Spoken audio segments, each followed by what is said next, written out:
Hi everyone, welcome back to the Earthon Survival Guide, a podcast for all disciplines, paths, players, and game masters, and enthusiasts like Josh and myself. I am Dan.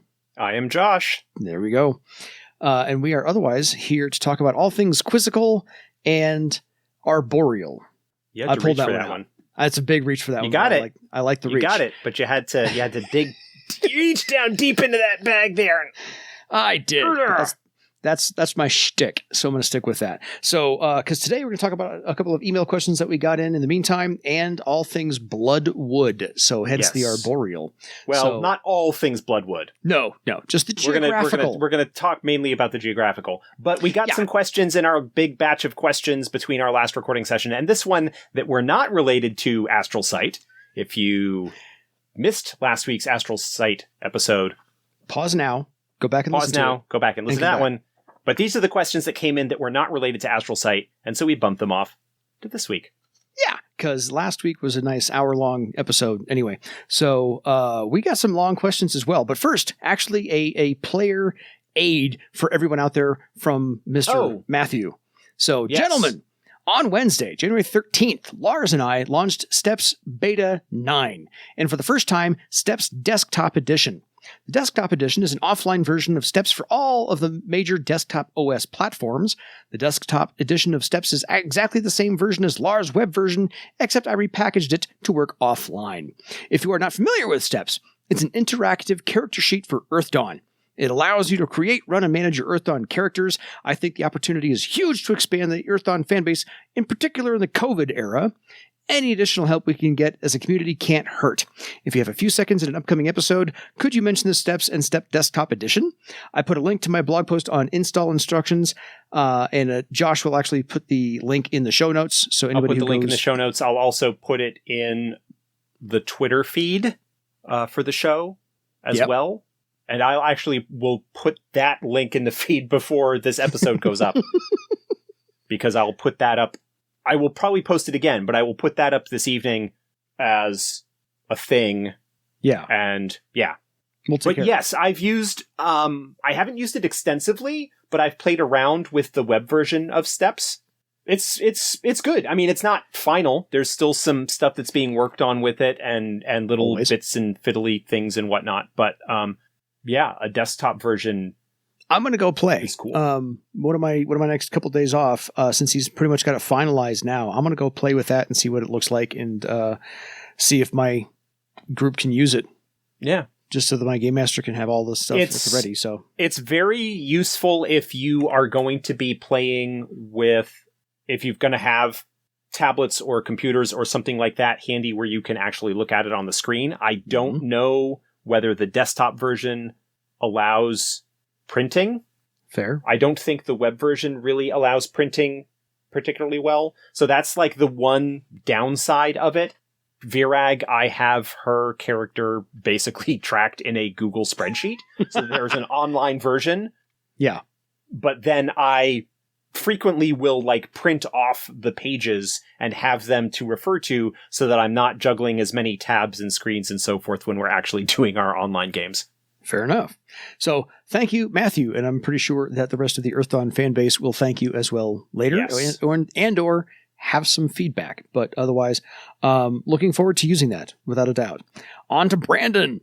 Hi guys, Brandon here, and just wanted to let you know I'm still enjoying your show every week. Well, thank you. We're still enjoying putting it together every week. You know, I know Brandon you two are doing this. Pardon? Isn't Brandon the orc player? Yeah. Okay. Yeah, he didn't write it in character this time. He didn't write it in character this time, but no. I'm not doing the voice. I know you two are doing this out of the love of the game for the game, so I just want to let you know that I look forward to the hour I get once a week to get me through the day, and I appreciate it. Well, appreciate you. We appreciate you. If we're the only thing getting you through your day, I'm sorry. We can offer you some other help otherwise. The recent episode on Forged Weapon was a real gem. Thank you. There you go, Josh. Positive feedback for getting into the weeds. Getting into the weeds was well worth the wait, and it wasn't just in the in-depth mechanics discussion I enjoyed, but the history of the evolution in the game as well. I missed out on everything past first edition until I picked up fourth from hearing the podcast. So he actually picked it up after hearing us. That's amazing. The The Forged Weapon episode to me was a lot like discussions you get to have with your grandparents when you were younger. You have to be sure to be present or ask the right questions when the answers are available. Anyway, I locked onto a comment by Josh about possibilities regarding Forged Weapon becoming a temporary buff rather than a semi-permanent thing like it is currently. I really want to make it be known that I think this is a great direction to go with Forged Weapon if design space ever allows in the future. Weaponsmiths are the only discipline that contributes so much from what things are done during downtime.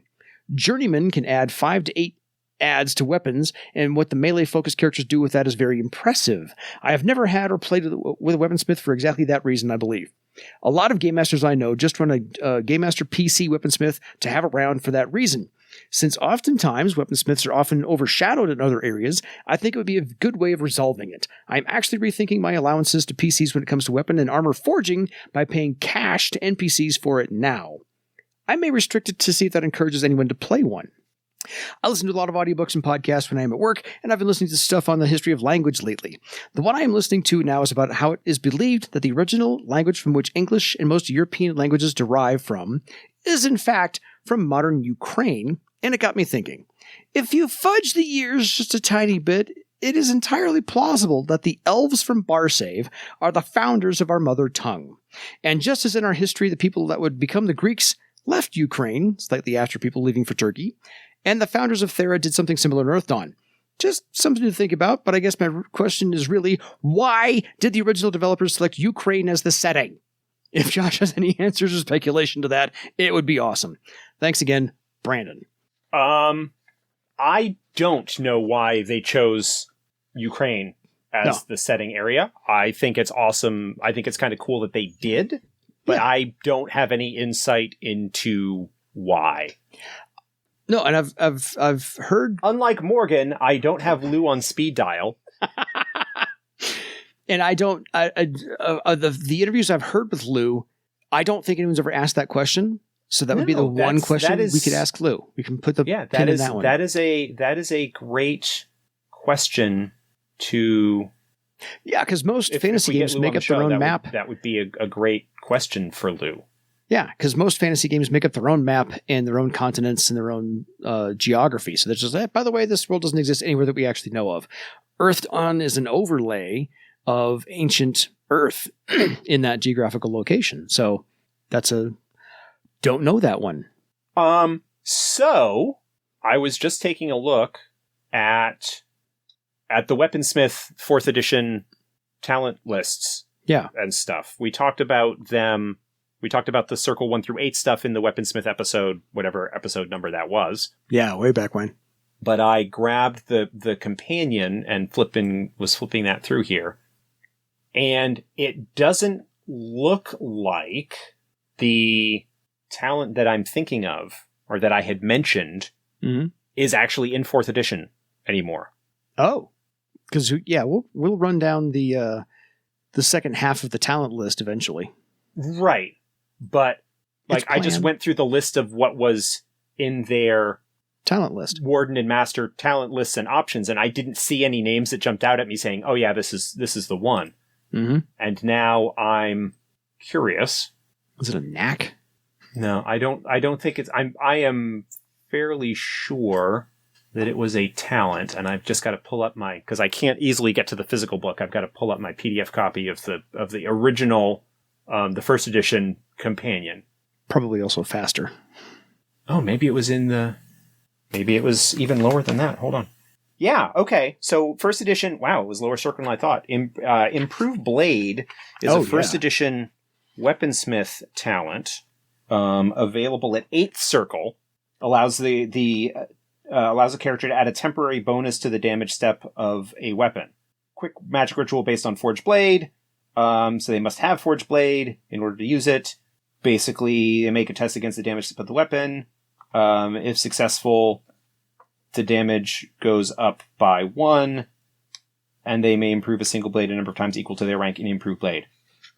But it only lasts for 24 hours. So that is not available in 4th edition currently. So that's another thing that in earlier editions I think could potentially have been difficult, because you could stack Improved Blade on top of Forged Blade. Yeah. Get even higher damage bonuses, but that actual stacking is not actually in the rules anymore. There might be a knack in 4th edition that maybe does something similar, but I'm not going to go diving into that. Fair enough. But yeah, like it would be a very different paradigm, I think, if you approach the weaponsmith and maybe looking at their lower circle enhancement ability being much shorter duration, and then maybe either having it be a higher circle ability or a high rank knack or something like that extends the duration or makes it whatever. It's an interesting idea, and that's all I'm going to say. Like, I don't see us like super big time revising how things work on that at all. No, go explore and tell us how that works out. I think we answered all the questions there. Sorry, I got distracted looking something up while you were reading the email. You're good. On to the anonymous email, because we had somebody who actually did not want their name read on air, which is just fine. That's fine. We will hold off on that. Hi, I mustered the courage to start running a game of Earth Dawn for my friends recently, and thank you for your podcast. The lore overviews helped a lot, and your one-shot with the crit show too.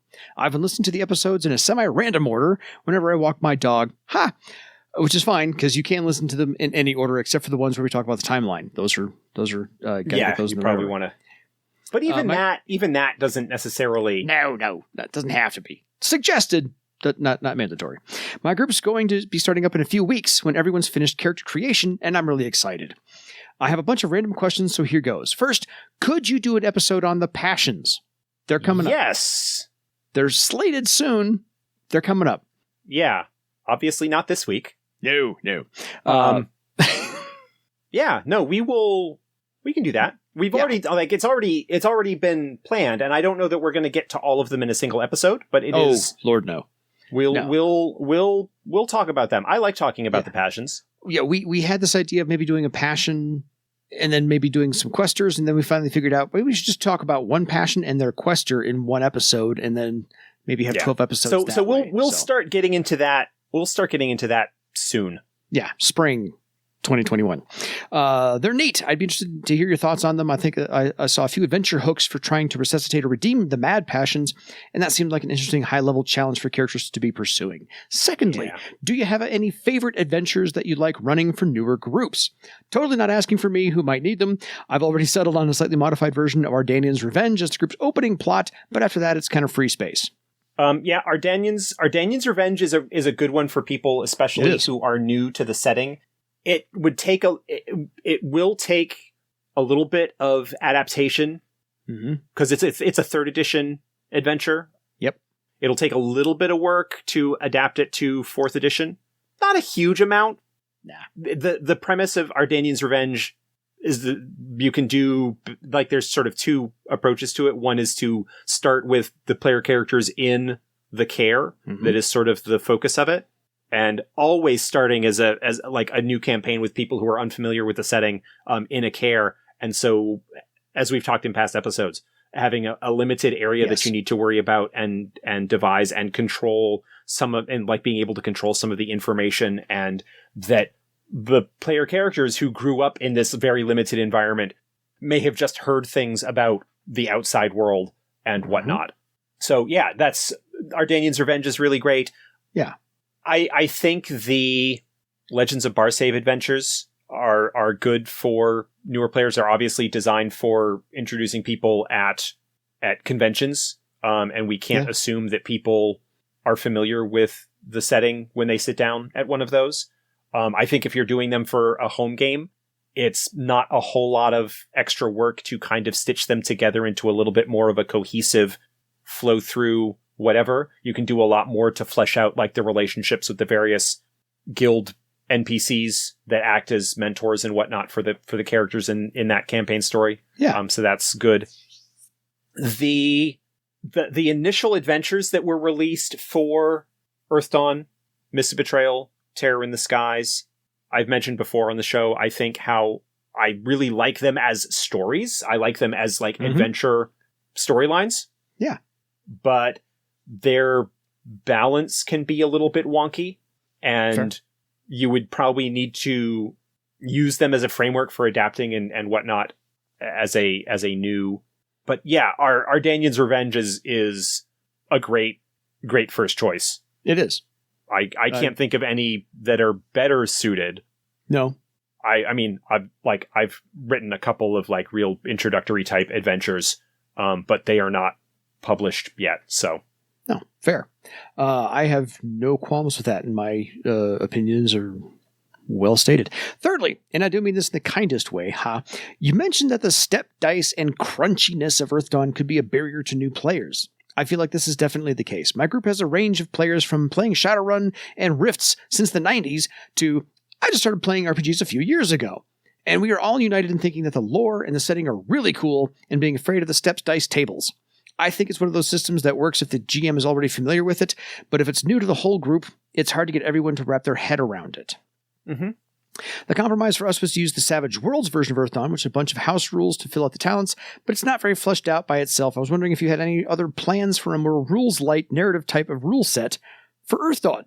Completely understand that it's a matter of personal taste, and maybe not something you can comment on, though. Thoughts? Yeah. No, not specifically. I know that Vagrant Workshop. Which is Karsten Dom's studio. Yeah. He worked pretty significantly on 3rd edition, licensed Earth Dawn to do a much more narrative rules light version called Age of Legend, which is based on the Freeform Universal system. I have that book. Yeah. It's using fate dice, which is all pluses and minuses. Yeah, it's a good. I mean, it's. I've not actually played it, but I've looked through it, and it's a different approach.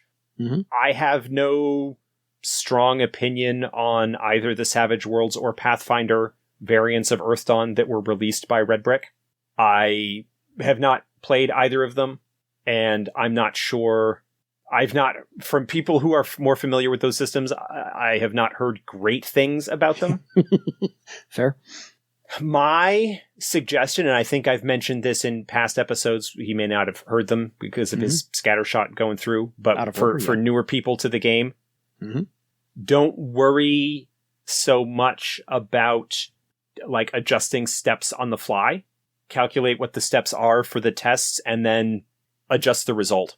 It's not going to be necessarily quite as pure, quote unquote, of a mechanical experience for it, but it ends up being a lot easier. So that the only time that you need to adjust the dice that you're rolling, adjust the steps that you're rolling, is when you are in downtime and you are spending legend points to increase things and whatnot. So it's you can calculate your steps ahead of time and have the dice written down right there on the sheet and refer to them. Yeah. Then just make adjustments to the result after the fact. It changes things in what I consider, unless you're dealing with like really significant amounts of adjustment. Yeah. It's not that big a deal. I have two suggestions, which is one, when I started getting people into this one, my fantasy gamers came over from D&D a little bit, and my other non-fantasy gamers came over from Rifts, and they came over from Shadowrun and so forth. So we didn't have a really big hard time adjusting to the crunchiness of the dice. We actually kind of like dice. So what I liked about Earth Dawn, the very first edition, the very first character sheet, had the step table on it. And so the players could look down and go, okay, now I'm rolling this, add 2, check my table and roll the dice. So if you don't have a character sheet that has that, copy off the step dice table, hand it out. Everybody's got it for reference. You'll use it forever. Go from there. And the second one is really, it's not all that crunchy. It's just a little crunchy. It's the thing about Earth Dawn compared to, say, although it's not quite as true so much anymore with the current edition of D&D. Yeah. But that the mechanics for Earth Dawn are unified. You have a step, the steps are going to roll the dice, and it goes from there. And once you can kind of get onto that, and if you're someone who has played other games, even if you're not necessarily familiar with the step system, it'll probably be easier for you to adjust to that. Yeah. And so forth. And, if you've got people who are relatively new to games, but are eager to try something new, they can figure it out. It's not that hard. Again, especially when you are in the heat of the moment throwing the dice at the table, use the dice that are on the sheet and go from there. Everything else after the fact is there can be, especially as you get into higher circles and having more talents and whatnot, there can be a lot of fiddly bonuses and penalties that can add up. But when you're starting out and you've got brand new first circle characters, you actually don't have a lot of those that are going to come into play. No, and you're really not rolling 2 dice at the same time till you get to 2d6. Then you're gonna get. I mean, your characters are going to be rolling 2, maybe 3 dice for the stuff that they're good at. 2 dice for their primary talents, and then 1 for karma. Third dice for karma. But again, like spellcasters, you're looking at thread weaving, spellcasting, astral sight. Fighter types you're going to have your melee weapons. You're going to have avoid blow, or there's not going to be a lot of stuff. Like they might have 1 or 2 talents there that allow that, like archers got mystic aim. Well, right, as a talent that adds to subsequent rolls. But you don't get a lot of those in the first couple of circles generally, or you're not going to be dealing with like multiples and so forth. So it shouldn't be too bad. My second point is make that a selling point when you talk to them about how the dice steps actually work, because in 4th edition, if you roll well enough, 2 extra successes or whatever the case may be, you're increasing your damage dice and say, this is when you get to roll your big dice. You get to roll your D12 and your D20 and so forth and so on. So make that the selling point of, oh, look, now you get to use the really big ones. And so that's been my selling point. As they mentioned in the crit show thing, we are rolling all of our dice. The dice. Yeah. So like I said, don't make that a hindrance. Don't make that an obstacle to overcome. That is the selling point. You finally get to use all those dice in your dice bag. I came from Shadowrun where I had to roll, 3 dozen D6s to cast my stinking spells as a combat mage. Yeah, D6s are kind of boring. This is where you get to use your D8 and your D10 together and your 2D12 and so forth. So make that the selling point. Spin it that way. That's my second piece of advice. So that does it for our email questions. If you have an email question for us, by the way, Josh and I love to answer those and offer all kinds of suggestions. Feel free to email us at edsgpodcast@gmail.com. We should probably start talking about the Bloodwood, because this is one of the geographical areas that I have not shied away from, but haven't had much opportunity to delve into. And I hadn't read the book in 20 years. I had to go back and refresh my memory. This is a place that we should be delving a whole lot more into, because the whole thing just says go away. Yeah. So, of course, we should go there. The Bloodwood is great.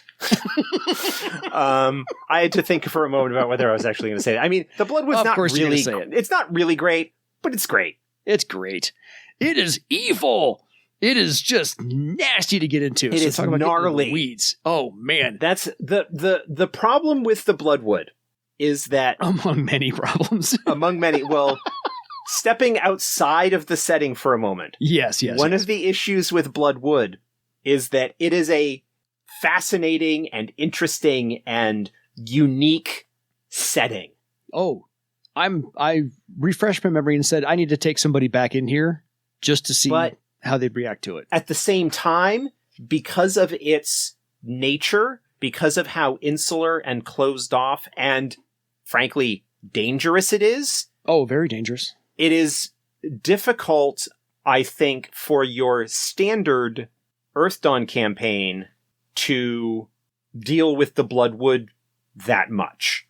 That generally, I feel like in some ways the Bloodwood is like the setting equivalent of the Cavalryman or like airship stuff.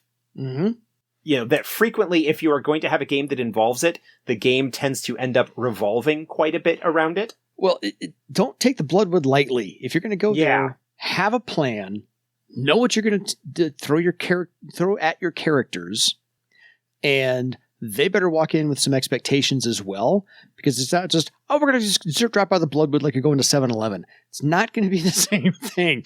The Bloodwood will overtake you and waylay every single one of your plans. Yeah.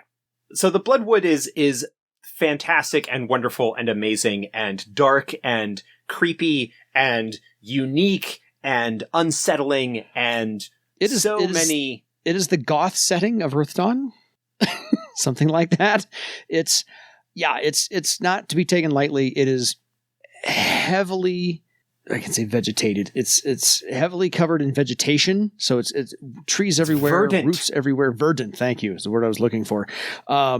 It's got strange creatures, inhabitants, the whole thing really. I mean, you come across pools of blood in the ground because, it's interconnected with you're soaking in it. Yes. If you come across quicksand, it ain't water. It's sand and blood. But the whole thing revolves around the fact that there was a ritual of thorns done, this huge ritual magic to save them from the scourge, where it caused the blood elves to bleed because thorns pierced their body. And other animal. Oh, and other animals as well. Like the Effendrill, for example. Yes, and when that blood hits the ground, it's absorbed by the forest itself, and like a network of tree roots, it actually is harboring all of that blood toward the center of the bloodwood itself, the forest's heart. And yeah, if the ground is squishy, it's not because it's water. Yeah. So everything about this place is creepy and says, go away, which of course makes you want to run something in it because it is a fascinating place to send your entire party. If you want to kill them.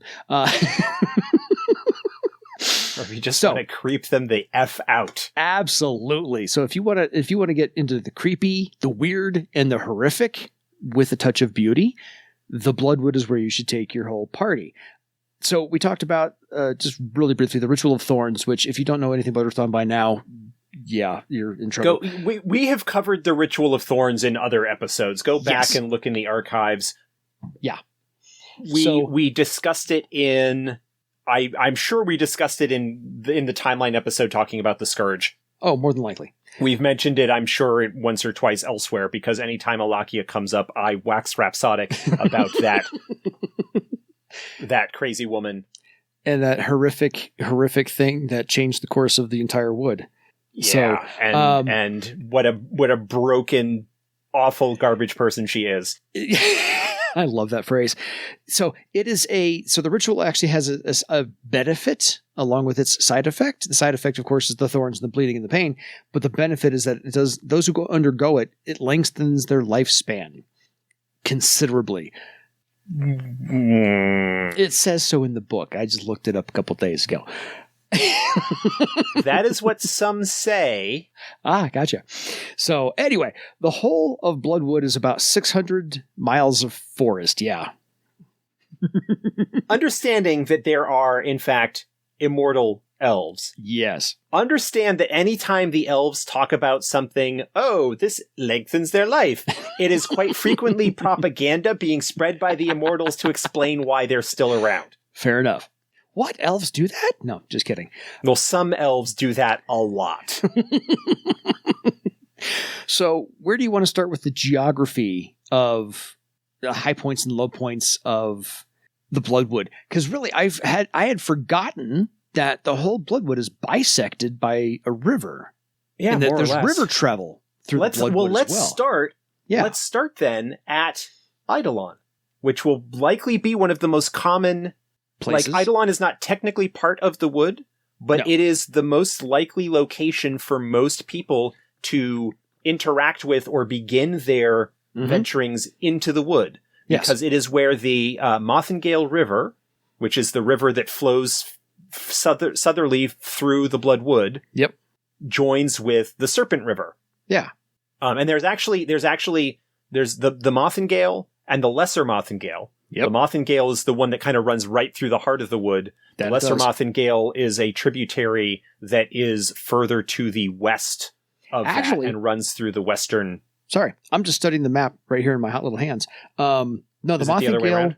Mothingale makes that kind of U, that reverse J shape, and the Lesser Mothingale goes straight north and south. Oh, okay. So the Lesser Mothingale is the one that goes through the heart.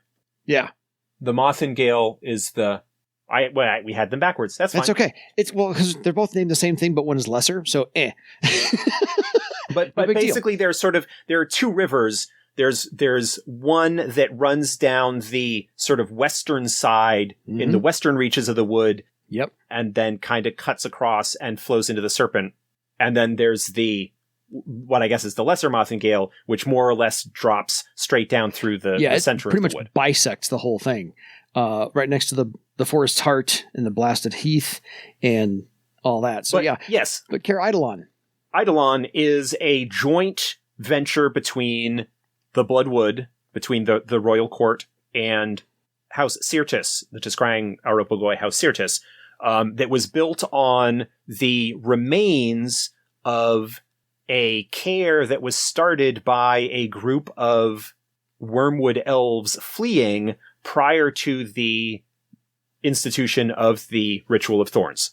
The information on that, there's a little bit more info. I don't know whether it's in the Bloodwood sourcebook itself, but I know it's talked about a little bit in Elven Nations. Yeah, I think more in Elven Nations because Elven Nations goes a little bit more into some of the like historical stuff that was going on there compared to Bloodwood. But that's basically like there was a whole bunch of stuff that was going on as the wooden care of Wormwood was failing, and part of that was a group of folks who fled the wood and were creating a care. And it might have been they actually left like early because they didn't think the wooden care was going to survive. Yeah. And they left and nobody knew what happened to them. And all that was kind of left behind was the remains of an unfinished care just outside the wood at the confluence of the Mothingale and Serpent rivers. Mm-hmm. Eidolon is a fortress that was built on top of that, basically as a way to try and forestall the expansion of House Ishkarat as a threat post-Scourge, because they were otherwise encroaching into House Syrtis territory, and the Wood didn't like that much, because if House Ishkarat controlled that river junction, then they would have a lot, and the Denerastus allies of House Ishkarat would have a lot of control and influence over Bloodwood's contact with with those outside the wood. Because while it is possible to venture into the wood over land, it is that river connection that is the primary sort of trade route in and out of the wood with the outside world. Yes. And so there are representatives of the wood there, as well as the Tiskrang magistrate who administers the place. But that is where most people are likely to deal with the wood and or try and work out how they might be able to venture in. Yeah, because it's just outside of the wood, a little bit to the south. You have to cross the river. Well, it's actually in the river. It's like on an island in the river. Yeah. It doesn't really show that on the map, but if you read the description in Elven Nations, it is in the river. It's a fortress in the middle on an island in the middle of the river. Gotcha. Because the next spot that you might encounter, where it's, I can't say legal, but you can get in without being accosted too much, is through river travel. But you go up to the town of Trenevar, which is also kind of the other waypoint for a lot of trade. And it has their version of the Grand Bazaar, which is really quite puny comparatively speaking. And it's also a whole lot more reserved. It's just there. It's basically, 40 yards wide, and everybody is civil. Nobody is barking. Nobody is shouting. Nobody is carnival barking to get you to buy stuff. You just walk in, and a couple things are there. Maybe not the thread items, but the amount of goods purchasable are quite diminished from what you would find in the Grand Bazaar of Thrall, because it's not the Grand Bazaar. But if you want to buy something, you just walk up and buy it. They don't actually haggle, and they just say, yeah, okay, fine. And there you are. So it's very civil. But Travenar is just inside the southern fringe of the Bloodwood, and that would be otherwise the most accessible area on how to get in there, because other places are not quite as easily accessed as that one. But assuming that you can, get the permission to do so. Yeah. So overall, real quick, the Bloodwood is itself about 600 square miles of forest. You can enter mostly through the north, the west, the south. The east really don't recommend a whole lot because it's really close to the Elf Queen's palace, and that's pretty much the most heavily guarded. So if you're going to get in, that's not the way to do it. This is your bank heist. Don't go the hardest route possible. 60,000 elves live in the Bloodwood. About half are nomadic. Yeah, I was going to say it is a very sparsely relatively speaking, it is sparsely populated. Yes, because of the permanent settlements that are there, that's where you're going to find clusters of the elves. And then the other half is really nomadic because they have to hunt and they have to fish and they have to grow gardens. And so they move around quite a bit. It was what, 600 square miles? 600 square miles and 60,000 elves. Those are odd numbers. That's a population density of only about 100 people per square mile. Yeah. So it's a lot of forest. That's overall. When you consider that half of that 60,000 population are the ones living in the population centers, that actually means that outside of those areas, you're looking at even less of a footprint from. So before we start getting into the different areas, let's talk about getting into the wood, right? So we've talked about Eidolon, we've talked about rivers sort of being the primary, but of course that, like, if you're trying to sneak into the wood, that way is going to be kind of heavily watched because it is the most common sort of easily accessible way in. The eastern side you mentioned, because it's closest to the palace, is also likely to be heavily guarded. The borders of the wood, if you can actually get past the borders, and the borders are fairly well protected, even... Yeah. There's guard stations every day's walk or so. There's guard stations, there's other stuff going on that the elves have set up as... We'll get there. There may only be 60,000 elves, but there are a lot of magical elves, a lot of powerful magical elves among the Bloodwood, and we'll get spirits to the and like all of that stuff. We'll get to the go away part in a minute. But if you can get past the patrolled area, past the borders into the wood itself, you can go a ways without encountering people. Living, Well, people. People, yes. Sorry. Living things is a different matter.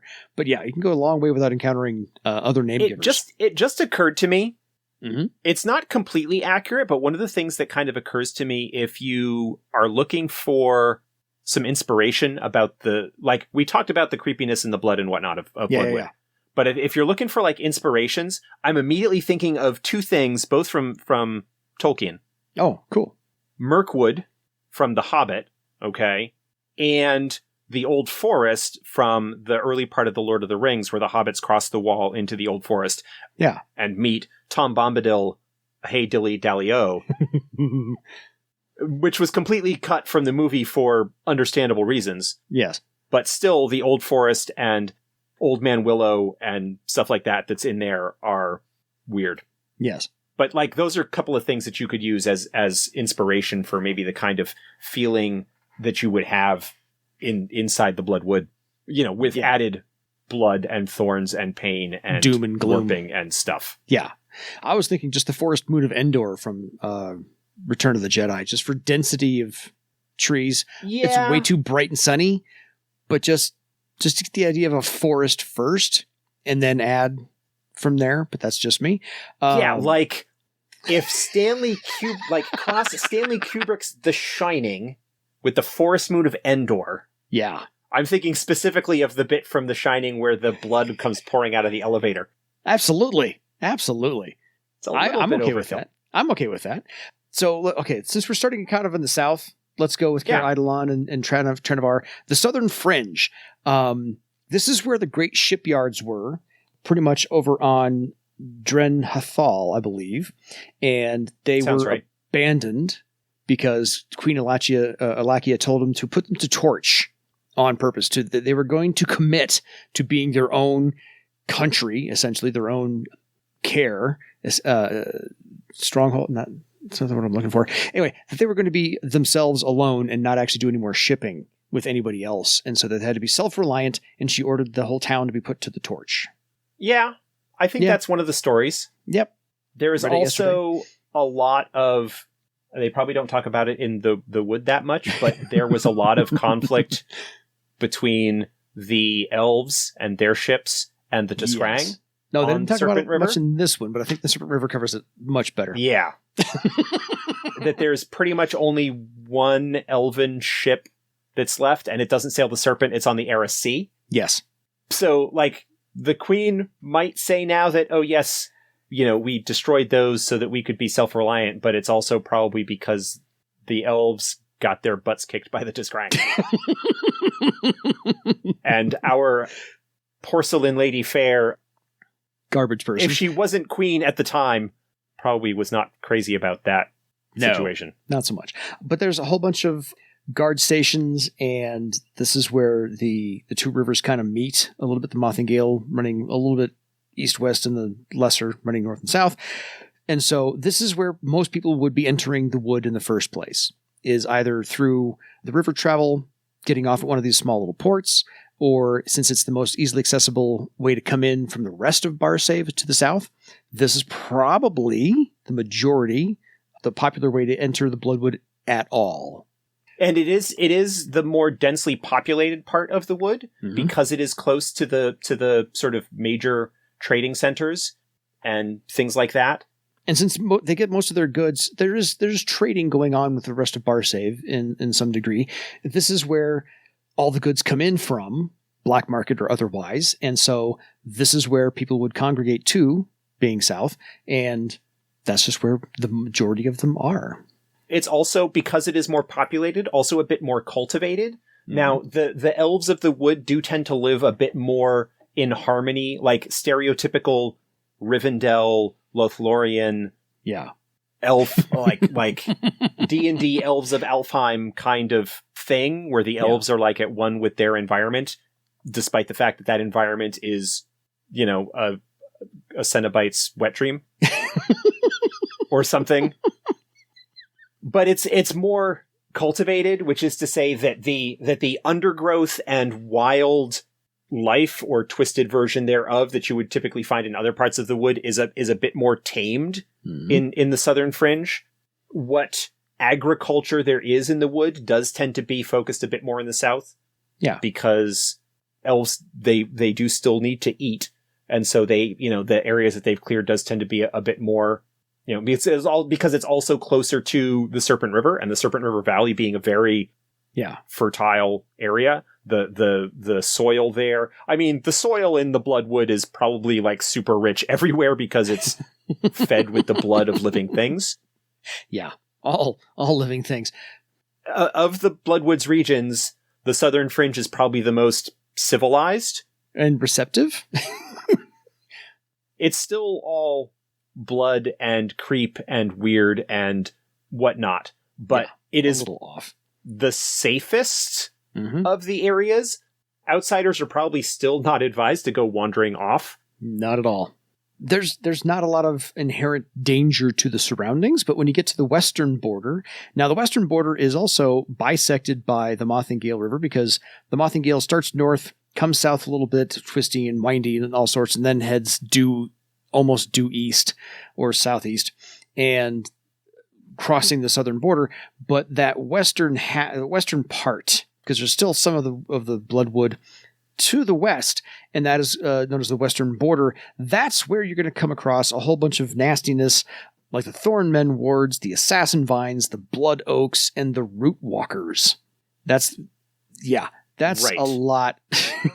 The western border is the furthest from the palace, because the palace is more or less over on the eastern side of the wood, and the western border, because of something that we'll be getting to in a couple of minutes, the western border is kind of isolated, largely from the west of the wood. Because the Mothingale does flow down into the southern fringe, there is that lifeline of a sense, but once you get away from where the river flows in the western, you are in trackless wilderness.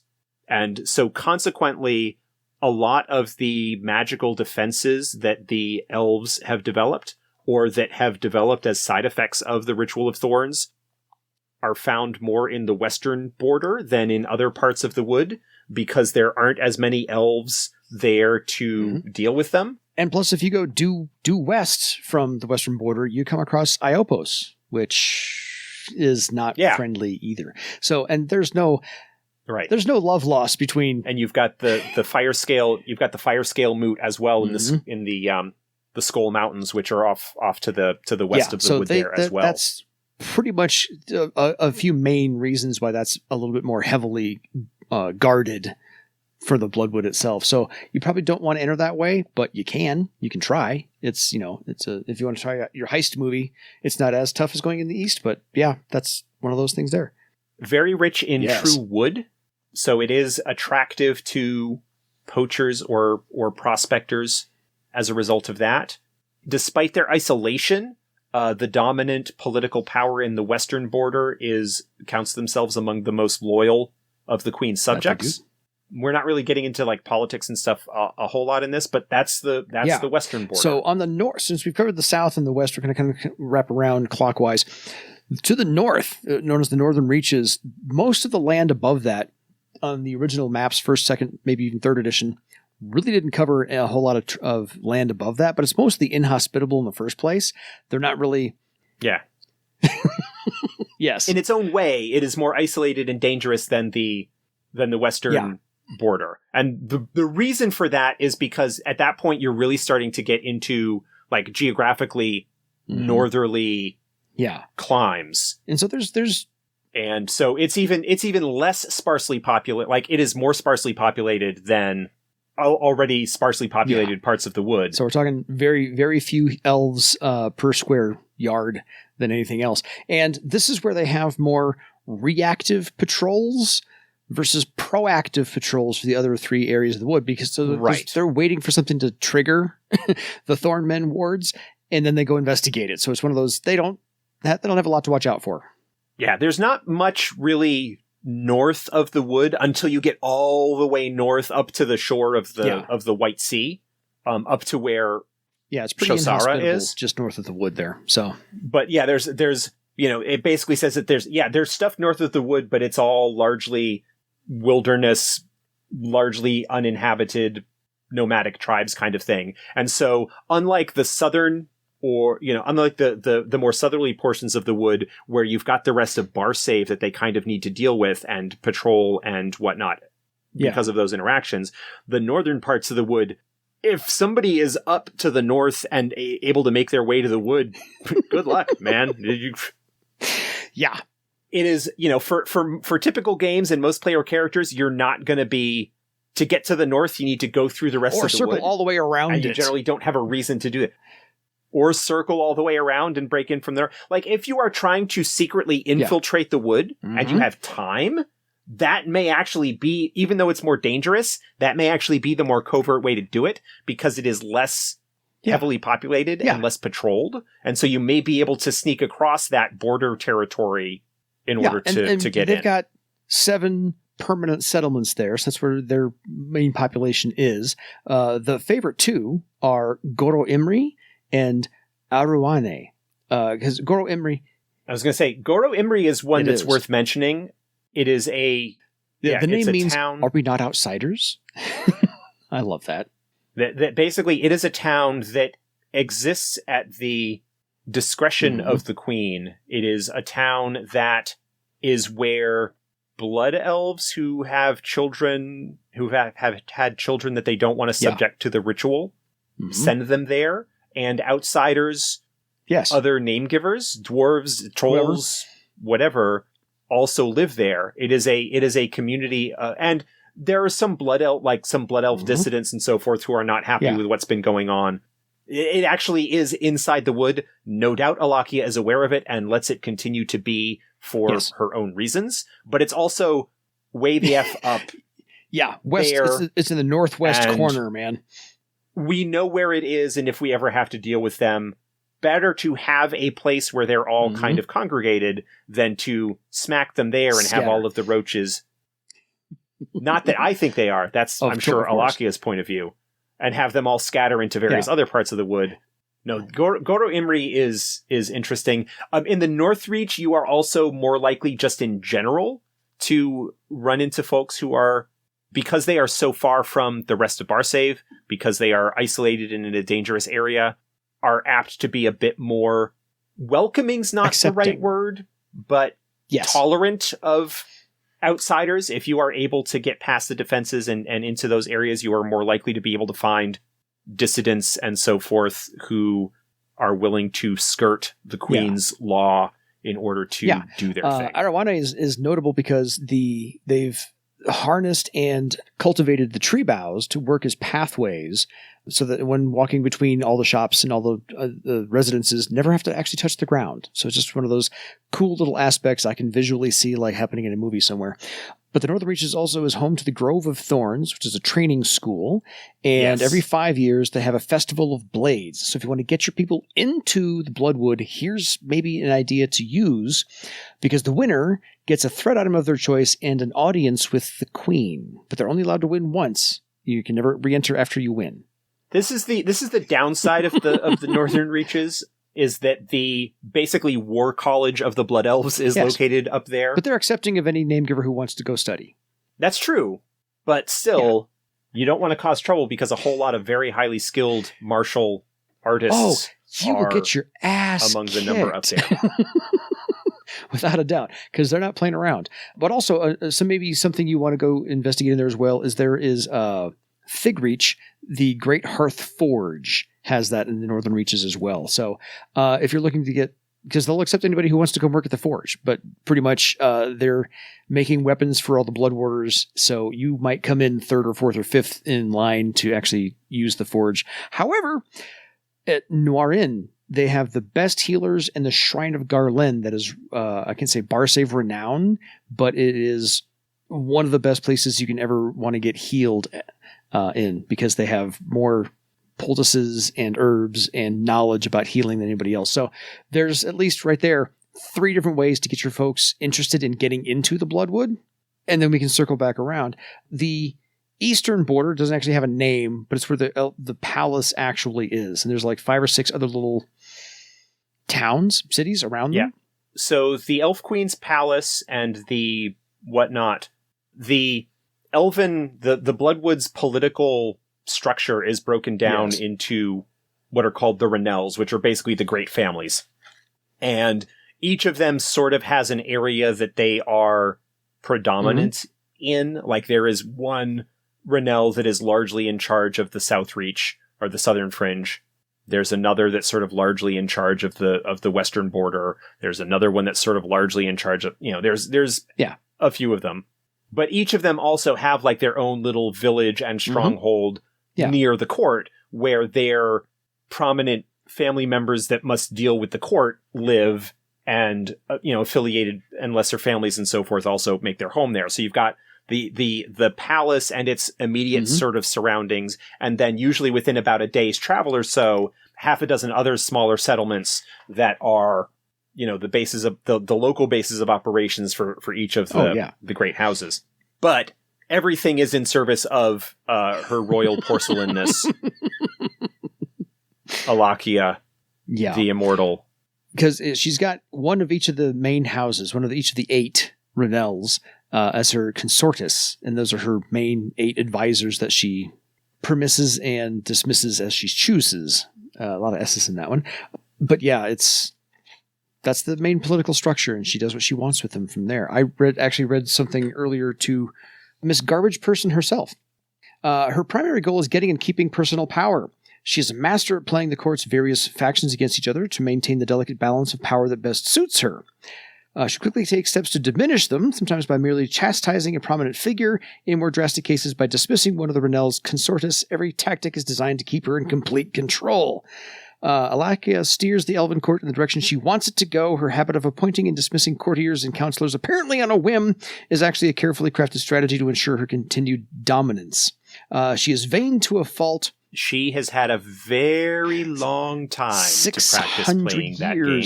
Alakia is vain to a fault, but vanity is not a weakness. Yeah, she rarely confides in others lest she risk betrayal. Well, it is not a weakness in the traditional way that vanity is a weakness. But I would definitely say that Alakia's vanity is a weakness, but not in the way that you can't flatter. You can't flatter her. Like, that's not a way to get in. Her vanity is tied up in her power and the perception of her power. And that is where her weakness comes from. And that is where so much trouble that the Wood faces currently is as a result of that aspect of her vanity, that she cannot admit fault She cannot admit to being Nope. wrong. And so the vanity is not physical beauty. She is, of course, the most beautiful being in elfendom, and everybody knows it, and it is self-evident, and there is no need to flatter her, because obviously... Yeah, she knows. It is clear on his face. No, the vanity, her vanity is tied up in other aspects of her position. So, let's circle back around again, since we've hit the elven core. And then finally... the forest heart. So we kind of skipped the rot at the heart of the apple, which is to say the forest's heart. This is where the wooden care was constructed and where all the elves had retreated to and sheltered at the beginning of the Scourge. Oh, they were good for a couple hundred years, and then everything went sour. And then everything, started to go to hell. The forest heart is basically like the most dangerous part of the wood. Basically, nobody lives there. No, corrupted things live there. There's no vegetation at the blasted heath. Nothing grows there. So if you're looking for a desert in the middle of a forest, this is it. Yeah. There is a small stronghold where some of the most high-ranking blood warders have places where they are researching the damage. Basically the forest heart is... Everything there is twisted and rotten. Yeah. So the problem that the wood is facing kind of originates in and is spreading out from the heart. It is spreading. A lot of the area that would have been considered part of the southern region is kind of taken up by the wood. And there is some suspicion that perhaps the fact that the Lesser Mothingale flows right through the middle of it, it is carrying some of whatever that is southerly. Don't disagree with that. And expanding. Yeah. This is where the old Bloodwater Citadel is in ruins, because this is where things were crafted. It's also the beginning of the fire birch trees, and there are 8 guard perimeter patrols around this hearth, because it is constantly spreading at about a mile a year outward from the center of this place, corrupting more of the bloodwood that's already corrupted. So this is the nuclear wasteland of the bloodwood itself. Yeah. It ain't pretty there, but you can take a trip right by it on the river. So go for it. Yeah. It's awful. I love how the Alakia is kind of in denial. Blasé. Well, Alakia is kind of blasé in some regards, in terms of people in other parts of the wood flaunting her decrees. A lot of Alakia's thing is that, like, she has all of these rules that are in place, especially with regards to the isolation of the wood, but she's not super, like, hardcore. Like, she's not super hardcore about making sure that everybody is always towing the line. A big part of her thing is, if you don't get caught, then that's... If you can get away with it, if you don't get caught, great. She probably is aware of a lot more than she lets on, because that gives her power. If she has knowledge that somebody is breaking the rules, she can drop that on them at any time to basically wield that as her... blackmail. royal cudgel to enforce... even against other people, like, oh, your nephew was doing this thing that broke the law. You are now playing whatever political brinkmanship I'm up to. I can now use that information to cow you or get you to whatever. I can manipulate you, blackmail you, extort you. She is an uber troubadour on top of a whole bunch of other things. 12th circle troubadour, at least. Well, on top of having a whole bunch of other powers that are beyond beyond the limits of mere adepts. Yeah.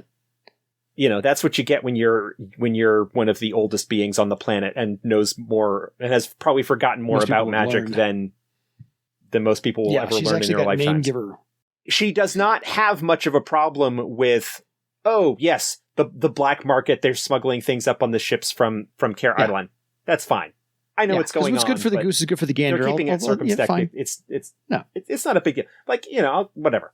But the forest heart is something that she is very, very strongly, no, you don't go there. That's off limits. And a big part of that, that's one of her hard lines. And people will go there anyway or venture into the edges of the Forest Heart because it's the heart of the Bloodwood and there's a lot of like valuable true wood and other stuff that can be recovered there, even as dangerous as it is. But her limit on that is driven by a couple of things. Publicly, it's, I want to keep people safe. I don't want people going in there and like having my subjects die because they encountered something that killed them. Right? Yeah. Good PR. Ruler kind of thing. But the other part of that is she is trying to, as part of her desperate bid to maintain power and control over the growing instability of the wood as a result of what's going on with the ongoing Ritual of Thorns and all of the problems that have resulted as a result of that. And for more information on that, you will want to look at Elven Nations. She is trying very, very hard to control the information flow with regards to what's going on with the Forest Heart. It's kind of known that it's growing slowly. And she said, oh yes, we're trying to figure that out. But she tries especially to keep the information about the Forest Heart from getting outside of the wood. Because if the true extent of what's going on in the Forest Heart became known widely outside of Barsaive, outside of the wood, like became widely known in Barsaive, that would provide a lot of ammunition for the people who are of the opinion that the Bloodwood is irredeemably corrupt and should be razed to the ground.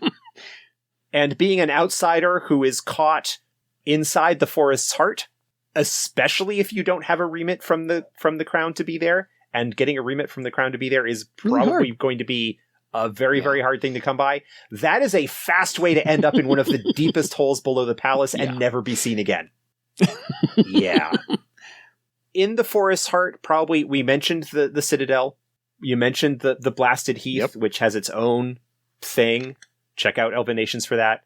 Probably the most other notable thing that hasn't been mentioned yet is the Forest Heart is where Oakheart is located, which is the sort of spiritual center foundation of Elvendom. It is a hugely significant tree in the heart of the wood that it's not in great shape. No. And that's kind of a bad thing because it could very well be a core pattern item of the wood. It could very well be something even more significant than that, perhaps to Alakia. If you look at the elven myths of things like Cainreth and the history of how Oakheart ties in so strongly to the queens of the wood. Yeah, because one disappeared into Oakheart itself, and they had to find a successor. So she actually went into a portal into Oakheart itself. So, yeah, Oakheart is hugely important, and it's in the Forest Heart, and it's in great shape, as you said. Yeah. So, no, this is a fascinating place to take your party, just because we haven't even gone over the basic geographical bank heist that this terrain itself poses as a threat.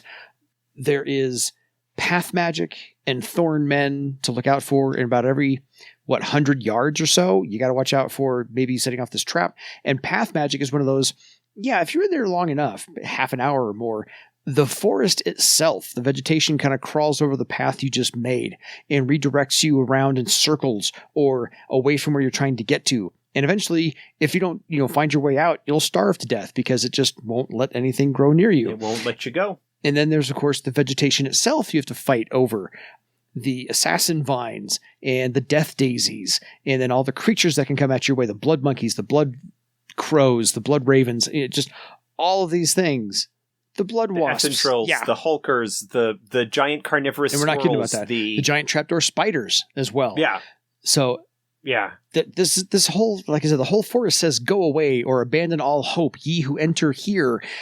So it's one of those, you might think you're sneaking in between border guards, but there's wards, magical wards.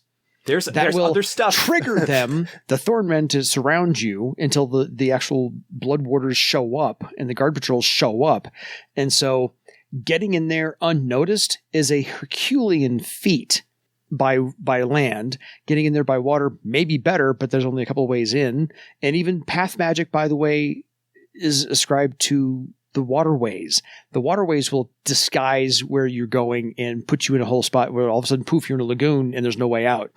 And then getting in by air, really hard because all the woods themselves, the trees themselves, really are very tall and have a very thick canopy. They go out for yards and yards and yards. So this whole place is a bank vault you need to try and somehow break into.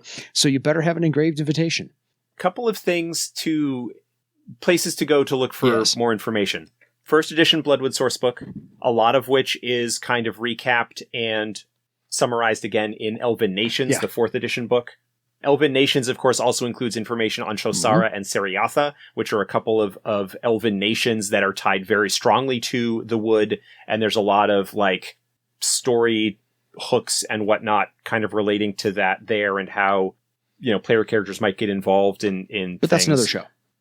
The 1st edition original adventure, Mists of Betrayal, peripherally takes place on the fringes of Bloodwood and deals with a couple of prominent blood elves as NPCs in it. One of the Legends of Barsaive adventures involves traveling outside of Parlainth and heading to Eidolon and venturing into the wood. I think it's Heavy Metal Queen is the name of the adventure. Heavy Metal Queen actually does not refer to Alakia. It refers to another NPC in there. So that also has some things that you could look at and maybe mine for ideas on ways that you might be able to involve your player characters in the wood and take them into that fascinating and beautiful and deadly environment. And go explore. So if you have any questions about the Bloodwood, we've got like pretty much an hour and 15 now with questions and geography. We had those emails. We ran a little bit long. They were long tonight, emails. So good to get to. Nice to have email again. Yeah. So if you have any questions for us about the Bloodwood or how to integrate it into your campaign, or if you want to know more about the garbage person in charge of it, Josh would love to pontificate. Yes, please ask me about Alakia. Send me email questions about Alakia.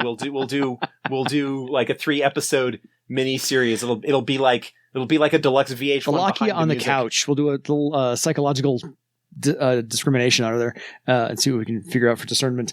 But yeah, we'll get into more of that later on. But we actually are going to wrap this one up now, an hour and 15 or so into this. So if you have any questions, by all means, get a hold of us at edsgpodcast@gmail.com. You should know the email address by now. Find us on the usual places, the Twitters, the Facebooks, and various social media sites, the blogs, the forums, and so forth. Subscribe if you somehow stumbled across this and you are not subscribed. This is episode 58. So we've got 58 regular episodes plus a dozen specials that we've had filled in here and there. So there is plenty of content to keep you busy. If you are new to Earth Dawn, we've got some episodes that are good introductory stuff. If you are returning, it's all we welcome it's all great.